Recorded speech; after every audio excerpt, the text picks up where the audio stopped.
Прокуратура Карагандинской области предупреждает об участившихся случаях межнационального конфликта в социальных сетях. Конституция Республики Казахстан запрещает любые действия, способные нарушить межнациональное согласие. Межнациональная рознь – одна из самых опасных форм общественного конфликта. Она может привести к вспышкам насилия, разрушению социального порядка и глубокой вражде между этническими и культурными группами. Местом совершения данных преступлений являются социальные сети, как Instagram, TikTok, Threads, где каждому пользователю предоставлена возможность свободно высказаться на любые темы. Межнациональные высказывания влекут уголовную ответственность по статье 174 Уголовного кодекса от 2 до 7 лет лишения свободы, а в случае причинения тяжких последствий от 12 до 20 лет лишения свободы.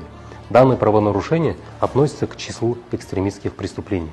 Такие лица не могут быть освобождены от уголовной ответственности и наказания в связи с деятельным раскаянием, примирением с потерпевшим, с истечением срока давности совершенного преступления или обвинительного приговора по акту амнистии.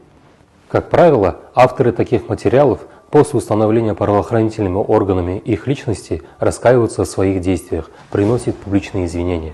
Однако это не освобождает их от ответственности. В этой связи призываем всех граждан соблюдать нормы законодательства, быть бдительными и ответственно относиться к каждому сообщению и своим высказываниям. Только совместная правовая культура и уважение к друг другу позволят сохранить в обществе мир, стабильность и доверие.